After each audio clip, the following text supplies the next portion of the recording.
Hey everyone, Disappointed Giant here. So we're going to go on a trip today.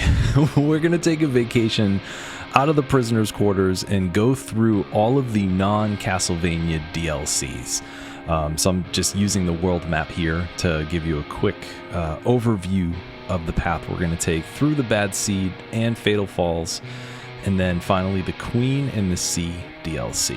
I had to zoom in here because it showed, the map showed the spoiler biome, 5BC spoiler off to the right. So anyways, we're gonna, we have to go through the prisoner's quarters, of course. There's no other way out, but we are not gonna touch any normal biomes after we leave here.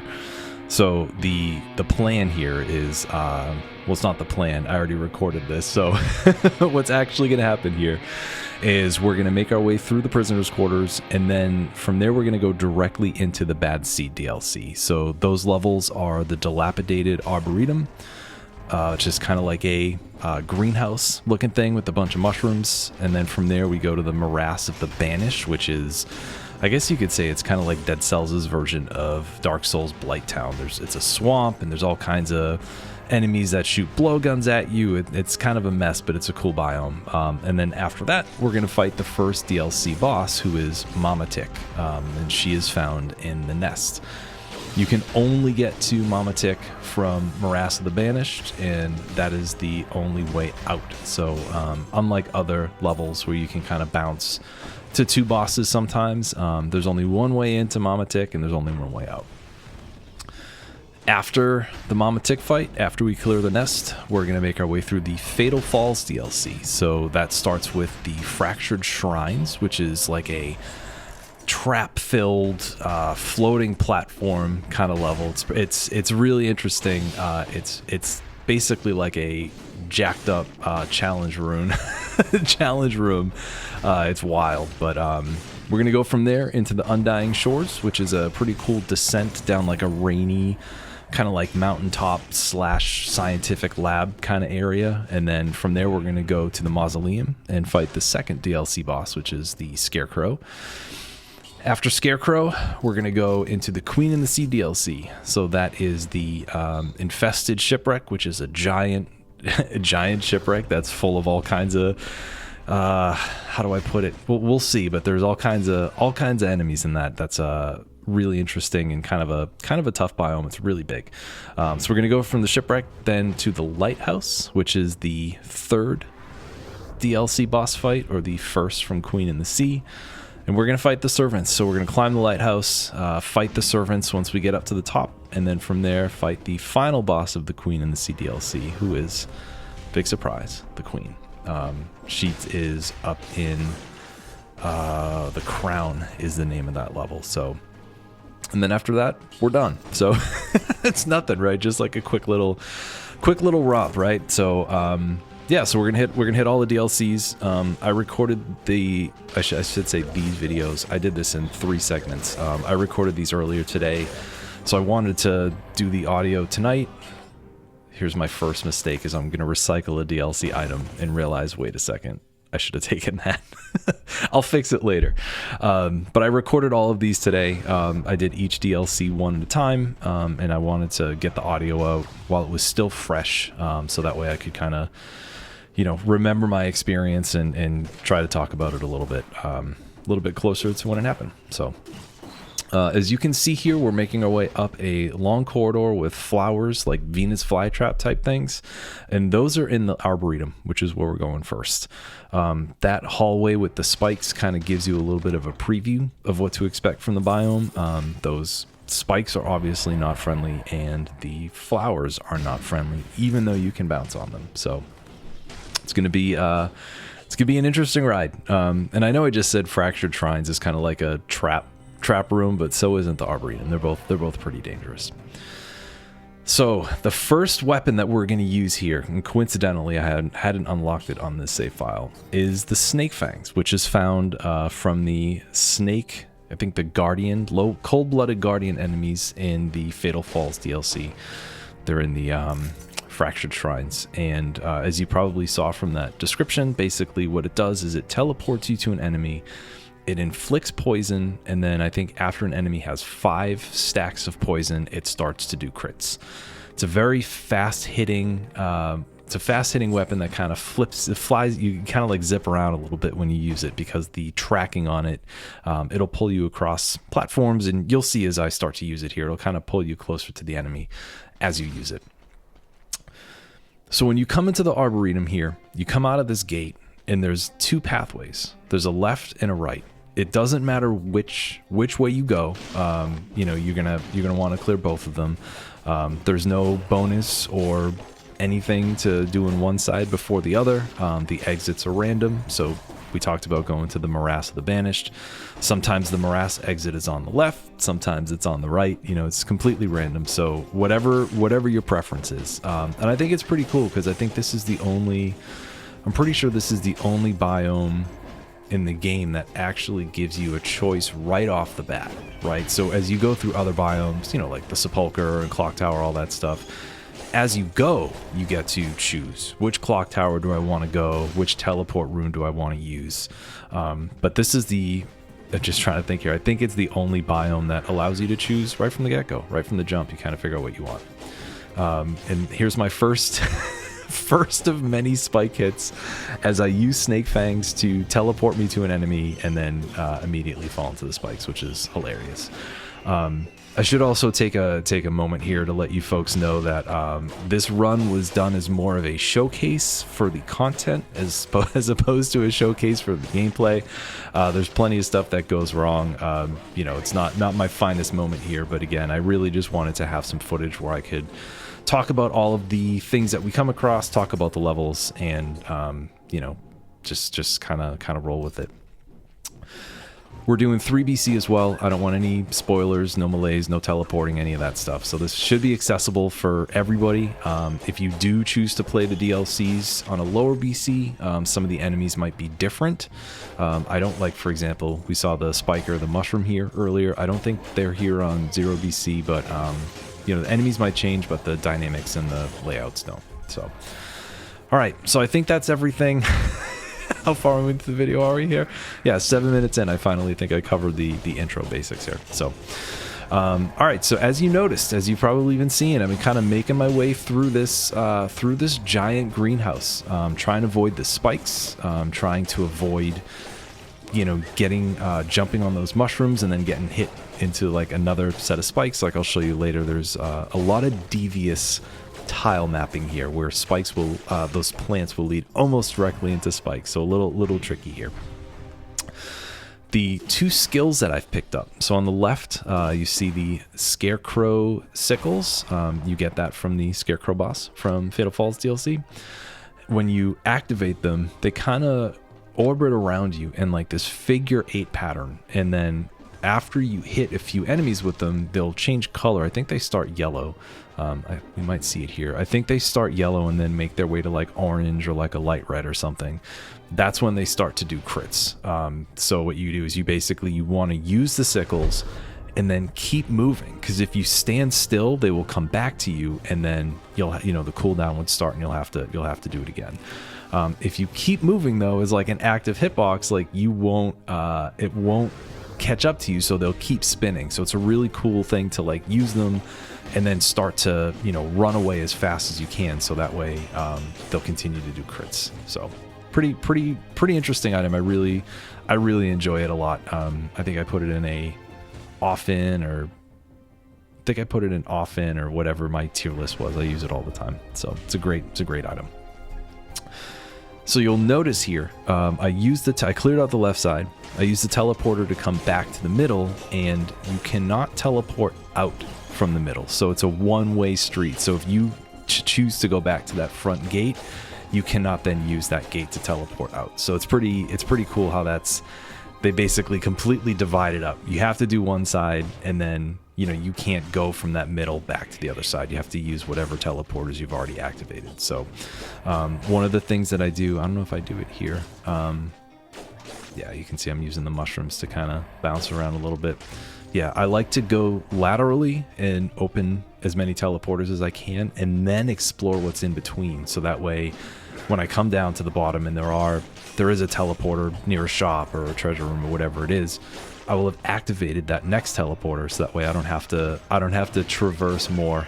I don't have to traverse more than normal. So, just a little navigational kind of a tidbit. And then the other skill that I have, you can see it on the right, the R2 slot. It's like a little purple circle. That is a skill called Cocoon, also found in the Fatal Falls DLC. And what I might do, I don't know if I'm going to do this, again, I'm just starting to record here. I might superimpose some additional footage over this to showcase some of the stuff that I'm talking about. So like with Cocoon, there's a couple of doors that you open in the Undying Shores, and throughout the level there's two little glyphs that you'll see, and you have to match the glyphs that you see to the door, and basically you just open the door. If you get the correct one, you go in and you get the Cocoon blueprint. So Cocoon is sick. I love Cocoon. You'll notice, even though I'm going brutality here, I'm taking the other skills just to kind of show you folks, you know, sort of what they do, even if they're not doing crazy damage or anything. But I love Cocoon. So basically it works kind of like a shield as a skill. So when you use the R2 button to parry, or whatever button it is, when you use that button to parry, you parry all around you. So it's a 360-degree parry, like it puts you in a bubble. What that means is that you can parry things with Cocoon that you cannot parry with the shield. So think about slammers, ground attacks, the sweepers, and the ramparts, how they and by extension the concierge, how he has his fire going down on the ground. You can parry those. You can parry the giant's crystals. You can parry anything with it. If you have a successful parry, you can then, the cooldown will reset and you can use it again. So it's really cool. I think I'm going to start to use it here. Yeah, nope, that was just my shield. I will use it at some point, maybe here. There you go. So you can see how it turns into like a little bubble around you, and it parries. Like it's really cool. One thing that I just did as I walked through that room, that area there, is I just kind of stopped and showed the background. So the Scarecrow is, again, I mentioned it's the second boss of the DLC kind of trilogy or whatever. Scarecrow uses a lot of mushrooms, and the outfit that I'm wearing right now is called the Gardener outfit, which is what the Scarecrow used to wear before he got infected with the malaise or whatever the backstory is. Those colors really match the mushroom colors in the background of the level, which I think is super cool. And then for the head here, I think I have, I think this is the head you get when you clear, maybe it's when you clear 3 biomes without dying. I can't remember exactly which one it is, but that's the outfit that I got going on. I got like a nice little combo there. So I figured it was most appropriate to wear for the DLC. So all right, what else did I do? So I grabbed an item called Handhook. It's the first Queen in the Sea DLC item that we'll see. I threw it in the backpack just so I would have it, so that way I could use it at some point to start to change some things around, show you that weapon. And then here I'm going to buy Serenade, which is an item, the one that I recycled in the prisoner's quarters when I realized I made a huge mistake. So I think what I'm going to do, yeah, so I'm going to use Handhook here. So we'll go through one at a time. So what Handhook does is you hit an enemy twice. Yeah, so you hit an enemy twice, and on that second hit, it will throw the enemy behind you. If it hits a wall or another enemy, it will do critical damage. So as you can see, I'm kind of just making my way here, trying to get the enemies into the walls as much as possible so you can kind of see how it works. I think I'm going to eat these guys. Yeah, you can use it to throw enemies off the ledge. It's really cool to use in levels like the ramparts, where there's pits that you can throw enemies into. Maybe the towers in the promenade, where there's a bigger height to it, so that way there's fall damage when the enemies hit. It's not the most powerful weapon, but it is pretty interesting. I say interesting all the time. Every time I say the word interesting and I catch myself, I think of Lemon joking about making a tier list where everything he just says it's super interesting, because that's just what I say all the time. But it is a unique item, and another thing that you can do too with it is it will also crit if you have biters behind you. So biters, for whatever whatever the coding, whatever the word is, they qualify or count as enemies or as a surface or whatever. So if you have biters and you use hand hook, anything that hits the biters will crit. So that way you can do it without needing to be near a wall if you want to get the extra crits, which is pretty cool. So I forget who originally mentioned that to me. It might have been, could have been Lemon, could have been Daniel, could have been Demetrius. I don't remember, but it's pretty cool tech. So, all right. So that was Arboretum. So we started, went to the left, went to the right, killed a bunch of mushrooms, tried our best to avoid spikes, use those plants to jump on, to get a little bit of extra height. And then, I think that's it, right? Yeah. Showcase some stuff, and here we go. So now we're going to make our way over to the Morass of the Banished. I'm going to showcase Serenade, but it is super busy. So I'm gonna wait until that pulls out. I'm pretty sure I don't use it until after this first tick fight, which goes by a little bit quick. The second tick fight, I will actually show it a little bit more. But in the Morass, you're gonna fight two of these dudes. They're at the very bottom of the trees, in this kind of like little arena thing. So you fight one as soon as you show up. And then there's another one that's going to be on the left-hand side. When you come here, it's always going to be right to left, at least initially. So this generation is always going to be this way. So making the comparisons to Blighttown. So if you've played Dark Souls, this might look a little familiar to you. You have some shoddy little wooden platforms. You have enemies that are using blowguns to shoot toxic darts at you and to cause poison. That's a blowgun. You can actually get that blueprint from them, which is it's a great item. But yeah, so this is it. So basically the way that this level goes is you make your way up and down these trees you gotta kill both of those giant ticks like I mentioned, and then make your way to the altar, which is before the nest where Mama Tick is. I like this level a lot. It has a guaranteed curse in here. There's a food shop, I think, at 2 BC or higher. It's a nice little divergence from the main path. I do like it. And like I mentioned earlier, you can only get to Mama Tick from here. So if you want to fight her, this is the route you got to take. And you can get here from, as you saw, from the Arboretum, also from Promenade or Prison Depths. So okay. All right, so let's take a quick breath here, because Serenade is going to be complicated. So you can see Serenade just kind of flying around.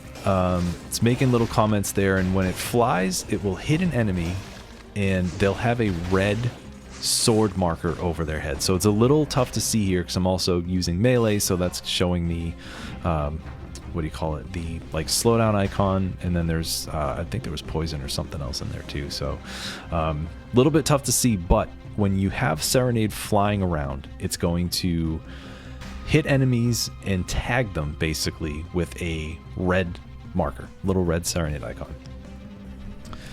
If you hit the skill button again, what will happen is Serenade will take over the skill of that side. So you can see here it's now on the left. So if Serenade is in the left skill slot, when it's not flying around and I activate it, it is in the left weapon slot. When that happens, what you can do is you can change, how do I put this? You can use the handheld Serenade to do criticals on enemies that have the flying Serenade icon above its head. So anything that has a red Serenade icon, if you hit it while the Serenade sword is in your hand, it will do a critical damage. It will do a critical hit and will put a blue marker on. Anything that has a blue marker, if it's hit with the flying Serenade will do a crit. So it's a lot of back and forth. So this is a very busy skill. It's super powerful. Like as you can see, it's doing good work. It can hit enemies at a distance. I'll show you later on in this. I think it's in this level. It'll also aggro elites. Like it's a pretty cool weapon, but super complicated. So you have to consistently be switching back and forth.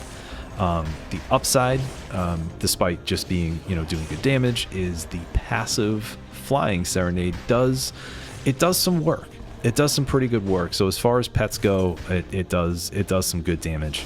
But again, you're kind of sacrificing that main item or one of your main items in order to keep this up. So I kind of think of this, even though it's not technically a two-handed item, I do think of it a little bit like that because it takes up 2 slots for you to really use it effectively. So for me, Serenade builds are kind of Serenade builds. So if I'm going to use Serenade, I'm not going to use much of my other stuff. Like you can see, I haven't really parried much. My brain has been completely focused on switching back and forth between the red and blue icons and trying to get crits and, you know, obviously not trying to get hit and stuff like that too. I did a run, it was actually last night, I did a 0 BC run where I had a legendary and a regular Serenade where I had all 4 item slots of Serenade. It looks really funny. I think I might pop the screenshot over here, but yeah, so Serenade is super busy. Super busy. It took me like half the level to explain it. It's a very busy item. You can find this in a secret area in the Fractured Shrines. There's basically a, and you can kind of see it on the map. There is one of the sections will have invisible platforms, kind of like the ramparts area. So you can jump on those platforms, make your way over to the right-hand side, or wherever it is. Yeah, it's usually on the right. Make your way over there, and then there's a little shrine you go through, and then you get started. So it's definitely worth having, but again, be prepared to sacrifice half of your brain power just to make sure that you're using it properly. So, but like yeah, like you can see, I hit those dudes once or twice, and basically, you know, at this point, it seems like 1 normal hit and 1 crit is taking out most enemies here. All right, so we're making our way down here. So we're almost at the bottom of this second tree to fight the large tick again. I think it's actually called the giant tick. And I slowed this one down a little bit so you can see its attack patterns a bit. So it's going to do this thing where it rears up and attacks at you. It's going to lunge across the screen and drop slime like that. And then the other attacks it has is the 2 attacks in the front that it just did, and then the attack in the front and the back. So it tricks you. It's like some Elden Ring stuff here, where like it tricks you to like roll in a certain direction and then it'll punish you. So be careful, watch out. It's like a horse kick, right? So be careful with that if you're trying to dash through it and then you know, avoid taking some hits. So here's, yeah, so 2 BC door here. I'm pretty sure this is the food shop. I'm just gonna grab grab the big food so that way I can stay topped off. And I'm going to use Serenade here after I kill these guys. I'm pretty sure I use Serenade to aggro the elite. So this is something you need to be careful of. If you don't want to do that, just don't have Serenade out flying, because it will go up and below like 1 level or so, just like how you saw there, to basically start aggroing enemies. So you gotta watch out for that. All right, so I'm going to grab the scroll. Where am I? 12 scrolls. I haven't played 3 BC in a while. I'm not sure if that's even good. I couldn't tell you. Maybe it's good, maybe it's not. I don't know. And then I think here what I'm doing is I'm looking to see what would be good for the Mama Tick fight. I'm pretty sure I pick up a cleaver. Yeah, I'm pretty sure I grabbed the cleaver here. I do. Yep, because that's going to be more helpful than the root grenade. Something else I missed about Serenade, you'll see a timer. If you don't kill an enemy as the timer ticks off, what it will do is it will go into a full countdown right here. There you go. And it gives you a 30-second countdown, cooldown. So if you're not killing enemies with it, it will fly around for 30 seconds and then it disappears. So you're incentivized even more to use the, you know, use them back and forth, get the melee, get the flying crits and stuff. So here's the entrance to the nest. If you have a mushroom boy here, you can sacrifice it and actually skip the boss. The first time you do it, you will end up getting a really cool outfit. It's like I forget the sacrificial tick outfit. It's like a white tick outfit. It's pretty sweet.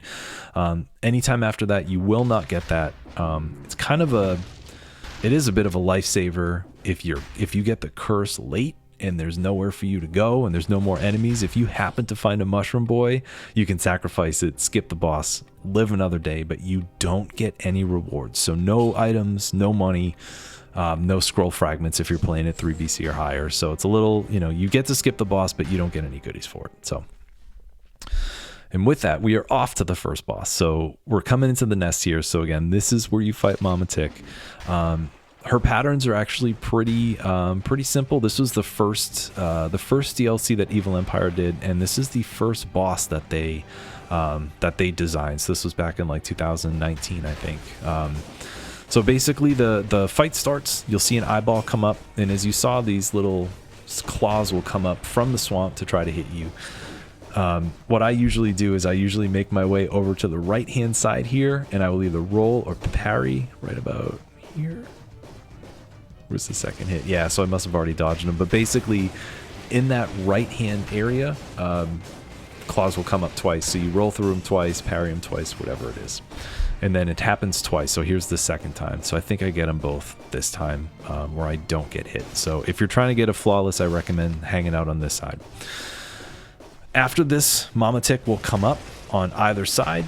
She has a few attacks where she'll put her claws down like that and will move towards you and then go under the water and come up on the right, or I should say on the other side. She will do a overhead swing like this, and then also has horizontal attacks that come across. Looks like I canceled those out. But basically, those are the three main attacks that she has. Is, you know, the big overhead swipe, the lateral horizontal long swipes, and then where she had her claws up and was kind of digging down as she moved from side to side. So those are the three things you got to watch out for. But overall, not too complicated of a boss in my opinion. Not too fast of a fight as far as speed. You'll see that the Scarecrow servants and queen are much more complicated. They're like humanoid type enemies. I'm gonna unlock this annoyed tick outfit. It's actually really cool. You get like it's almost like a insect samurai kind of thing where you actually have a sword. You can't use it, but you have like a sword hilted on the outfit. It's pretty sweet. But the Scarecrow servants and queen are much faster, much more complicated. They have, especially the queen, she has like different attack trees and patterns and stuff. So a little bit of a change from Mama Tick. Excuse me. All right, so we're gonna make our way up here. We're gonna hit the Fractured Shrine. So this is the second. There was a little cut. So this is the second batch. So we just left the Bad Seed DLC, and we are just starting the Fatal Falls DLC. So like I mentioned, this level is all traps. So you're gonna see like this log trap. If there's a little switch, if you hit the switch, the log will fall. There's axes like that are swinging in the air. There's little, I don't know what the right word is, but they're like little turrets that will shoot spikes up in the air at you, or up or down depending on which way they're pointing. And then there's also these red crows everywhere, so you got to watch out for those. The good thing is that when you start this level, this food shop will always be here. So I just showed the map. This first area will always have a food shop. So if you're coming here after Mama Tick, and you took a little bit of a beating in the nest, like this will be here to pick you up. And that's what I meant. The turret's like directly below me. You can see it's almost looks like a little belt loop, and it's shooting spikes. It's almost kind of like someone using a sinew slicer against you, right? Like that's kind of what it looks like a bit. So you got to be super careful here, and not to mention all of these platforms are floating in the sky, so that way if you fall, you take fall damage. I stop here on purpose because these shockers are everywhere, and their AoE attacks are not very visible based on the colors of the background and stuff like that. So I just wanted to show you that, so that way you can kind of be aware of those, because they can sneak up on you and you can die from a curse pretty quick. After the first section, you'll always have a curse chest, and what I like to do here is, because this level is such a mess, I won't immediately take the curse. I'll go here and I'll clear things out. So like, as you can see there, I stepped on that button to get the log to come down. I'll kill any enemies, activate any traps like that, and just get a lay of the land, so that way when I do take the curse, I'll be able to have a better idea of which direction I need to go. Like where do I need to go? What do I need to make sure I don't hit, etc. And I just find, like, if you take the curse, as soon as you see it, you're putting yourself at a deficit, because you don't know what you're coming across. I lucked out here, so I got the diverse deck, so I'm using it to get Foresight, so that way I can tank a hit in case I do take a hit from a crow or something while I'm cursed. I also have Damned Vigor. That's the mutation all the way on the left, which will prevent death for 2 seconds by any death. So if I get killed, or if I get hit while I'm cursed, I have 2 seconds to kill an enemy, and then I'll be revived. So I take that a lot. I actually take that more than Disengagement these days, which is pretty funny. But I took that just as safety because, I didn't, number one, I don't want to lose a run in general, but number two, I definitely did not want to lose this run. Especially since, like, the purpose of the showcase is to actually showcase everything, right? So, another thing too is there are a lot of shops and side rooms and treasure rooms. I think there's, like, including the food shop, I think on higher BCs there's like 3 or 4 shops. And I think there's 2 or 3 treasure rooms. Yeah, there's a lot of stuff here, but the main draw, I think, that people will come to Fractured Shrines for is there is a guaranteed legendary in this this first big kind of area. So you're gonna fight this dude, Giant Stone Warden is his name. I think I showcase his moveset later, but you basically kill the Stone Warden. That giant door opens, and then in there are gonna be 3 legendaries. They're all random. You don't know what it is. It has to be from your item pool, but there's going to be 3 legendaries in here. So I was talking to some of the folks on Discord recently about Fractured Shrines and how it's a harder and more unfair biome than Derelict Distillery, which I'm gonna hang my hat on that. I'm not gonna change my opinion on it.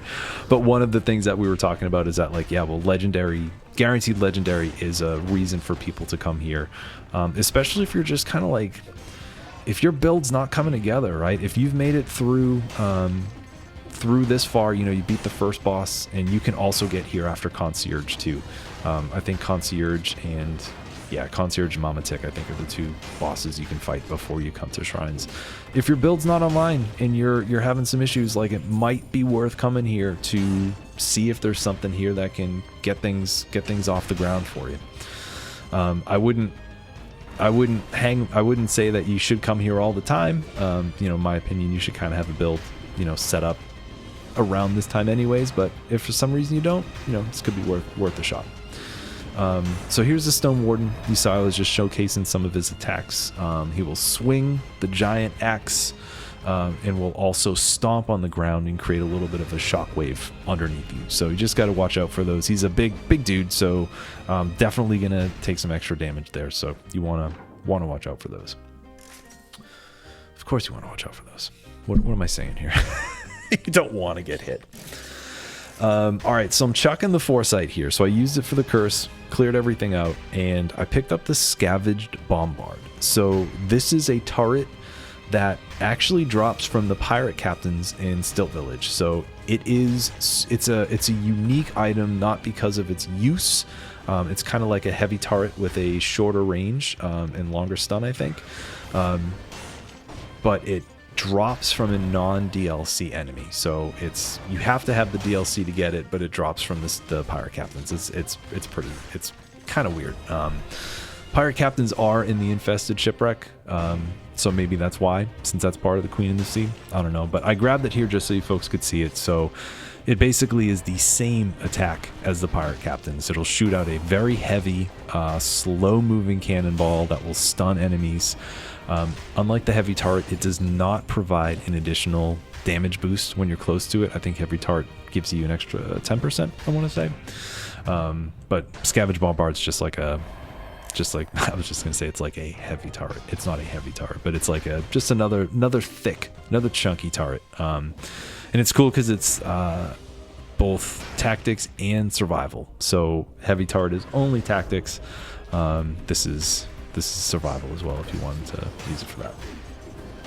So I don't think I'm going to keep it for long because it's off color, but I think I might use it one more time just to show again sort of what it does.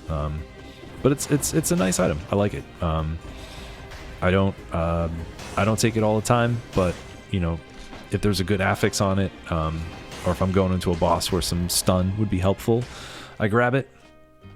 I feel like for my play style, I do play a little bit faster, so by the time it has a short, what do you call it, like a short activation area, so you have to be really close to it. So I kind of feel like by the time I drop the turret, I mean, I've either died I've either died myself or the enemies have died too. So it's a little in biomes it's a little bit tricky to kind of keep that active because you have to be so close to it.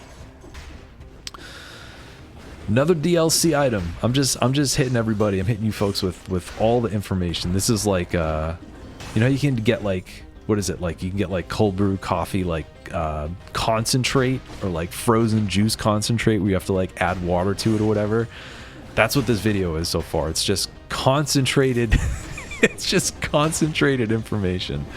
I will say real quick, all of my tier lists, I have everything set up by what do you call it, I have them organized by type, and I also have it organized by DLC. So if there's any items that you want to check out that I don't cover here, if you want to hear more about them, I'll throw the link to my tier list playlist in the description, but you can kind of go through those and hear more about the DLC items, because I don't find all of them, unfortunately. I don't have, you know, I didn't get all the servants items. There's a couple other things here and there. I didn't get smoke bomb. You know, there's some other stuff that I missed, but if you do want to hear more about them, recommend checking out those tier lists. So all that said, I grabbed this friendly little guy. So I grabbed the leg hugger. So leg hugger is Queen of the Sea.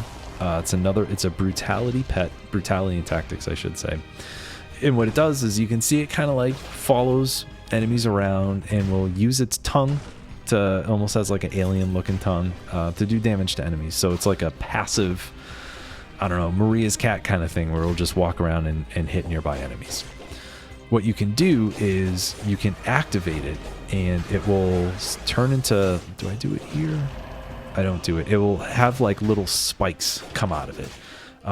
Those spikes will then make an enemy bleed, and it crits on bleeding enemies. So that's kind of like a little loop you can do there. So you're gonna wanna use that just to kind of keep if you do pick up a leg hugger, you want to keep it so that it's doing more damage. So even if you're using an item like throwing knives or cleaver or knife dance or something that procs bleed, it will do crits. So it's a cute little pet. Not my favorite per se, but it's fun. It's fun. I appreciate the what's the word? Like the inventiveness of the items from these DLCs. So what I'm doing here is I'm actually looking around for I was just looking for a cultist outfit. So there's an outfit that you need in order to get into this area, the Undying Shores. I'll superimpose a video of it real quick, so that way you can see. You can either activate the cultist corpse or use your homunculus rune to grab the outfit, but you need to be wearing the outfit in order to get into the DLC. All right, I'm gonna take a quick sip of my drink here while I, what am I doing? I think I'm gonna change mutations, maybe. I don't know. I'm gonna take a quick sip.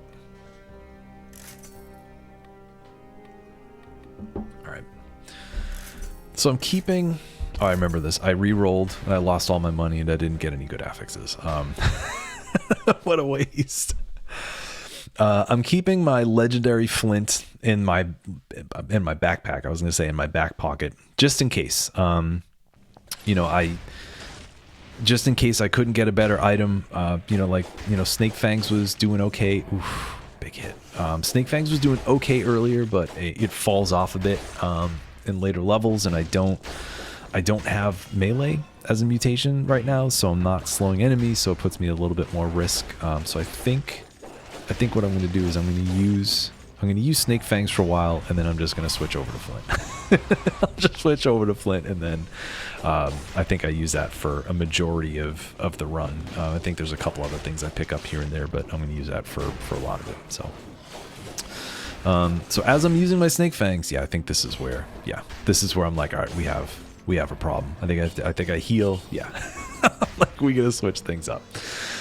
So here we are. So we are in the Undying Shores. So this level has another unique kind of concept / generation.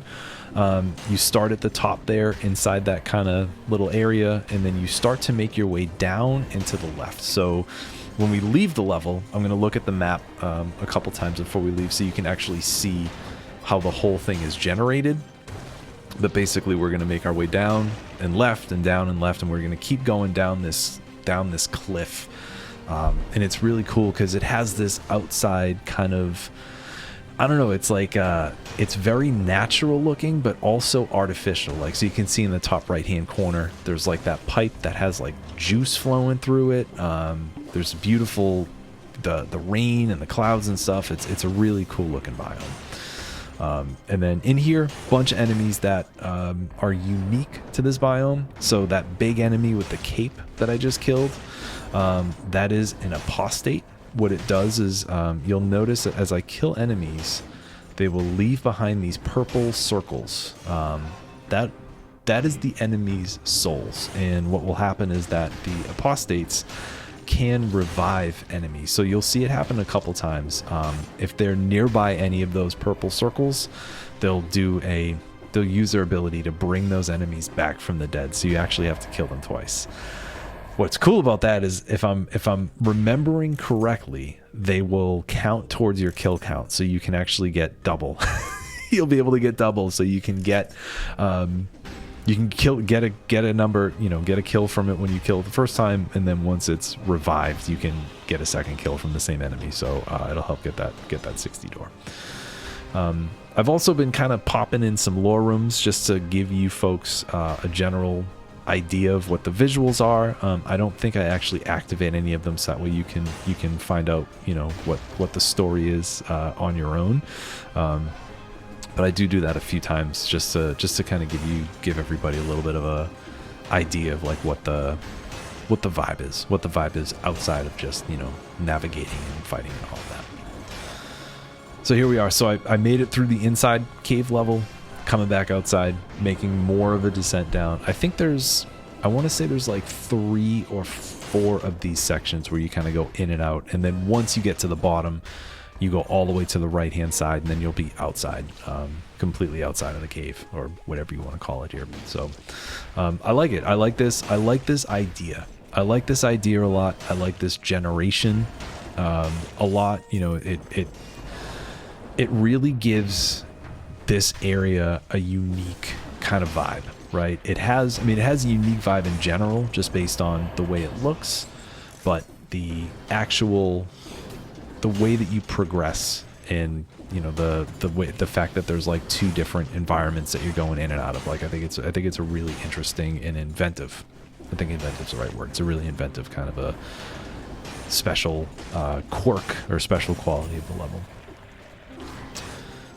Yep, so you'll notice right there was an enemy below that, or an enemy right below me that was revived. I killed it, got a kill off it, but I already got 60 here, so it really doesn't make that much of a difference. But yeah, it's a cool mechanic. Those apostates, and they put up a barrier too. You may have seen that. They'll put up a barrier in front of you that you have to attack, and I'm not positive if it is a time-based barrier or a damage-based barrier, but it doesn't immediately let you in. You have to either wait a couple seconds or hit it a few times before the barrier will go down. And then what am I doing here? I think I'm just poking around to see if there's a better trap. Starting to plan ahead a little bit for the Scarecrow fight. I don't have that much money because I burnt it all on my Snake Fangs rerolls, so not much there for me anyways. But I think what I was doing is I was thinking, all right, maybe I can get a better cleaver. Maybe there's something else in there that I could take, looking for maybe a smoke bomb or something else, but nothing else popped up that was gonna do the trick. But yeah, so we're almost at the end here. So I'm gonna grab this last scroll, grab the last scroll, kill that last apostate, and then I think there's one more knife thrower here. Yeah. And then I'm going to just make sure I didn't miss anything. So here's that generation. So you can see, I think I'm going to go all the way back up to the top. Yeah, I did have a challenge rift that I wanted to grab.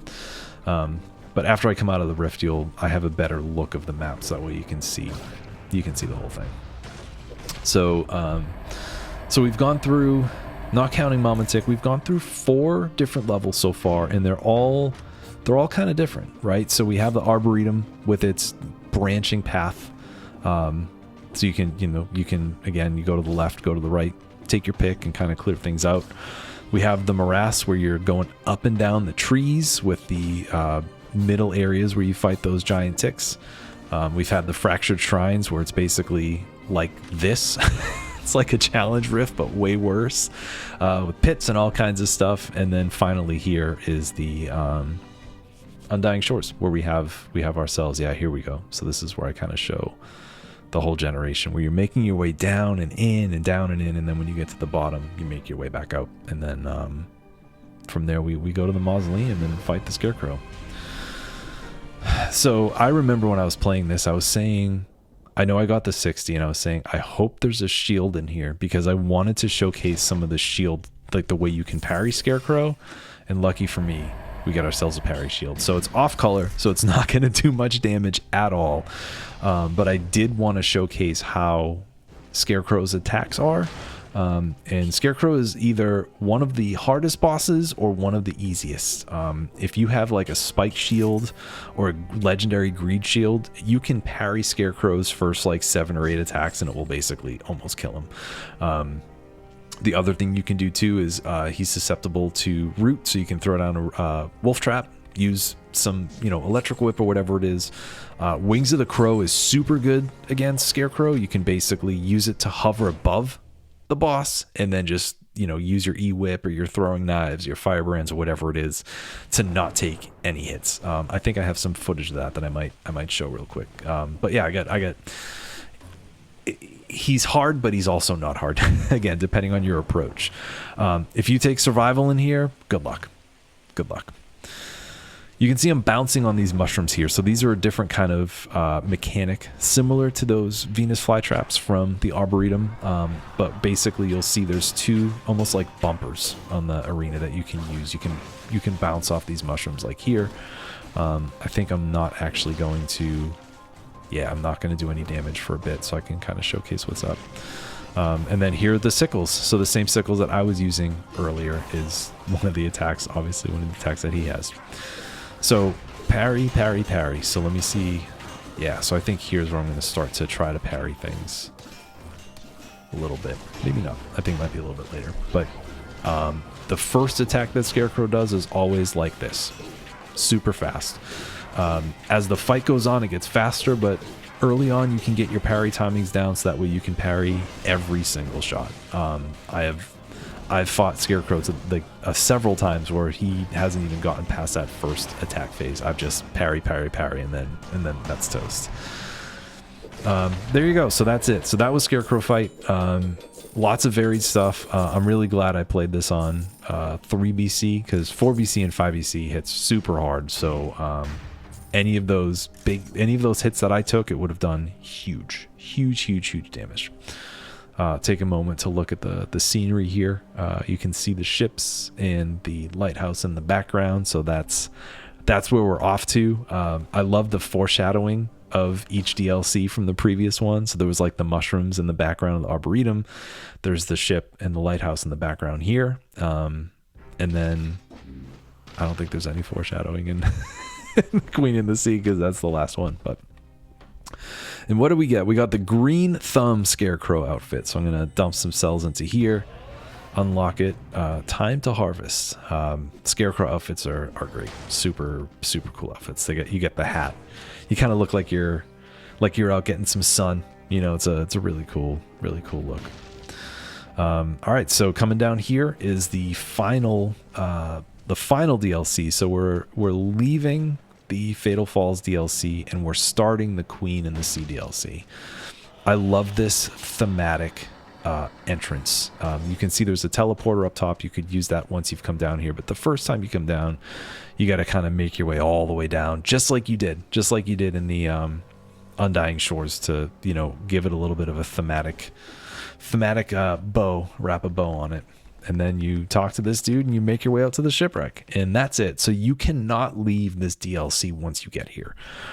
You can get to the lighthouse from the derelict distillery, but you cannot get to the derelict distillery from here. It's a one-way trip once you get here. So there's a lot. So there's these big creepy shrimps that are in the background here.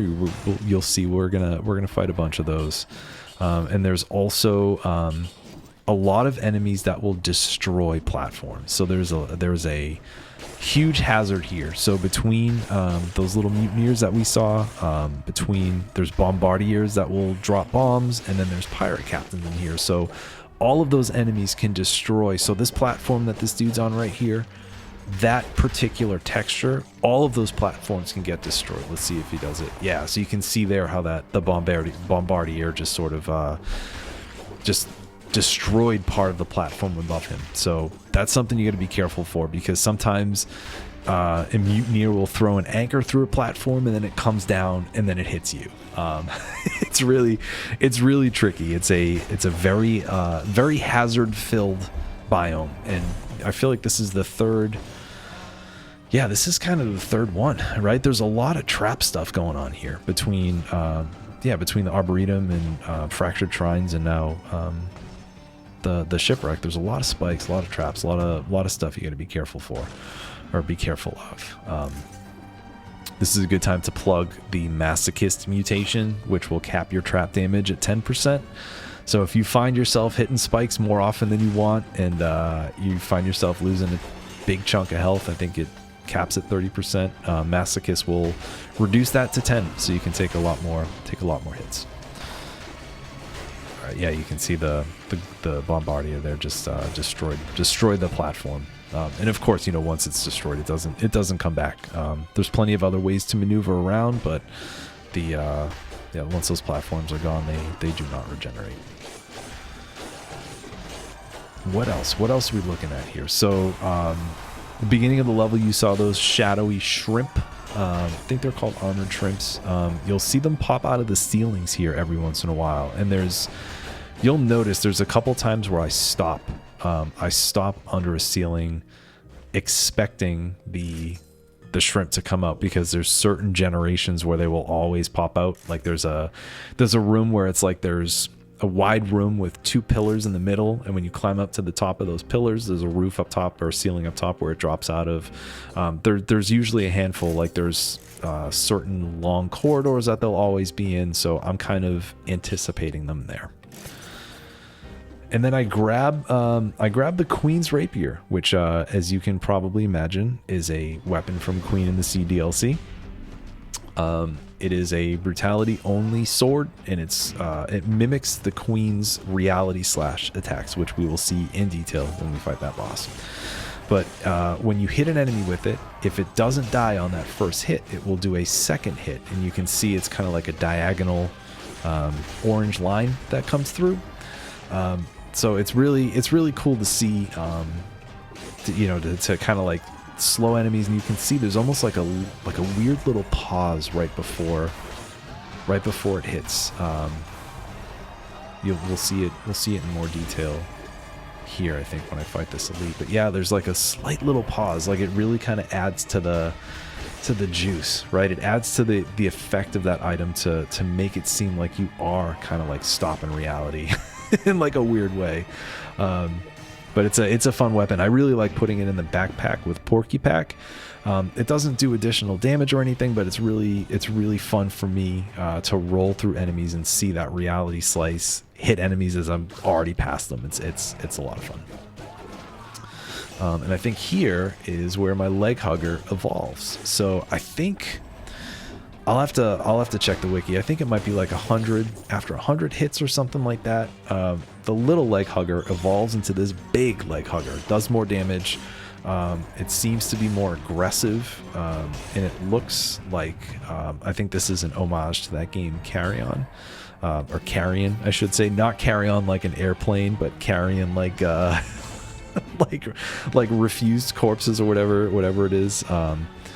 But yeah, so the leg hugger will be a little bit more active, does more damage. It still will crit on bleeding enemies, but it's a cool little twist.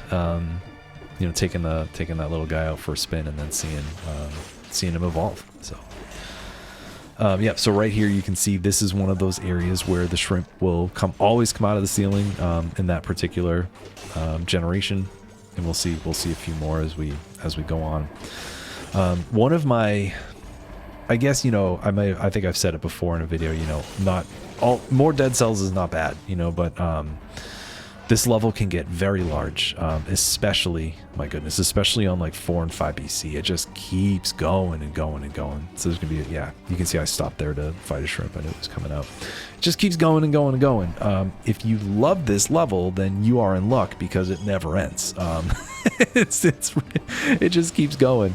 But I think what's tough for me sometimes is that this is, like I mentioned, it's a one-way trip. And once you're in, you can't get out, and it goes from this really long level to a pretty intense fight with the servants, and then the queen's not too bad of a boss. I think she's really well programmed. It's a lot of fun, but there's basically just sort of one way in, and it's a long road. This is that generation I mentioned where there was like the big room with the ceiling at the top and the 2 pillars there. So there's always a shrimp there. So. And yeah, you can see, so the pirate captains, I think they show up maybe like halfway through the generation. Evil Empire was kind enough to not subject you to them immediately starting the biome. But once you make your way, I'm just guessing here, roughly half, give or take, they'll start to show up. And then, as I mentioned, their cannonballs will also destroy the ground too. So when you have them, the mutineers throwing their axes, and then the bombardiers, I'm pretty sure it's bombardiers or grenadiers, I forget, but like those the enemies that are shooting the bombs there, it can get really hectic really quickly. Even if I'm feeling pretty confident about my build, I will usually take disengagement when I come in here just to be safe, because stuff sneaks up on you really quickly. You may have noticed that as soon as I started, I got hit once. I might have had like 50 or 60% health. I got hit once by by a shrimp, and it immediately triggered disengagement. So that may be worth taking. And you'll see, they're a mutineer with the axe there. You'll see that I chose to take the classics. I know I've mentioned this in other videos as the Holy Trinity, but disengagement, gastronomy, and masochist. So that way, trap damage is capped, like I mentioned, extra healing, or a DPS boost from food from gastronomy. Then of course disengagement to save you in the event of a non-curse death, which is funny because I burnt it almost immediately. so it's not going to do me much good anymore, right, after that first pop. But and I just took those here just so that way, again, it would just be a safe thing for me to do to get through. And also, I took Predator earlier, and I took Predator so that way the enemies would de-aggro a bit, so I could better showcase the actual level layouts. But I wanted to keep all the enemies alive and active here, so that way you have a little bit better of a showcase to see that way you folks can kind of see. You can see what's up. You can see what everything is and what they do and where they come from and all that. I should also mention too, this video was requested by someone, and I say that kind of as a joke. I looked through all of my comments. This comment came through, I don't know, it might have been like 5 months, 6 months, 7 months ago or something, but somebody had requested that I do a long play of the DLCs, so that way I could kind of showcase them the way that I've done other long plays. And I searched all my comments, I went through every video, and I could not find this comment. So either I imagined it, which is possible, or the person who initially wrote that may have deleted it at some point. But this has been in the back of my mind for a little while now, so I wanted to make sure I got this done at some point. So here we are. So if you are out there, mystery viewer number 1217, if you're out there and you remember writing that comment, thank you. Thank you for the suggestion. Apologies for it taking this long to get out, but I feel like this was the right time for it. So hopefully if you do see this, I hope it's helpful. You've probably already bought all the DLCs and beaten them all 1,000 times by now, but if not, hope this is helpful. And of course, everybody else, I hope this is helpful for you too. That's the whole point, right? Just trying to do like a live sort of post commentary tutorial type thing or whatever, just oh my god, mimicked ice armor. I forgot about this. For all the items in the game that could have been mimicked, to get a level 11 ice armor, big whoop, right? Big deal. That's so funny. That surprised me when I was first playing. But anyways, yeah, a little bit of a post commentary tutorial walkthrough kind of thing. I'm sure I've missed a bunch of stuff. I mean, if you've seen any of my long plays, you know that I just start talking and then I realize, oh, I should have mentioned this. Oh, something's on screen that I completely forgot about, etc., etc. So I'm doing my best, but I hope this is helpful. I hope it's fun. Hope you're enjoying it. And I also too, I know I say this in a lot of my videos, but I hope you're enjoying the video, but I hope you're doing well too. Whenever you're watching this, whether it's I think this is coming out in February. Yeah, I'm going to push this out February 2025, whether it's right when it's out or whether you're watching this in the future at some point. I hope you're well. Hope you're enjoying Dead Cells. Hope you're enjoying life. And yeah, thank you for being a part of this and for watching. All right, so we're I start to re-roll and then I look at my gold and say, oh no, I need to fix my mutations. So I almost would have re-rolled. So what I'm doing here is I'm going to grab disengagement just in case. I'm going to grab support because I have cleaver, and then I think I might take vengeance for safety here. I probably should have taken combo for offense, but I took vengeance for safety. And what I'm going to do here is I'm going to try, spoiler alert, I don't get it, but I'm going to try to get a flawless lighthouse. This is probably, I would say it's the hardest achievement in the game and the hardest to flawless, because you have to make it through the entire level. So it's not just a boss arena. You're basically going to be climbing this burning lighthouse. There's three climbs to it, 3 boss fights. You have to do everything flawlessly. Everything 100% flawless. So you can't get hit by the boss. You'll notice at some point that there's like these little flames that are kind of ticking up at the bottom of the screen.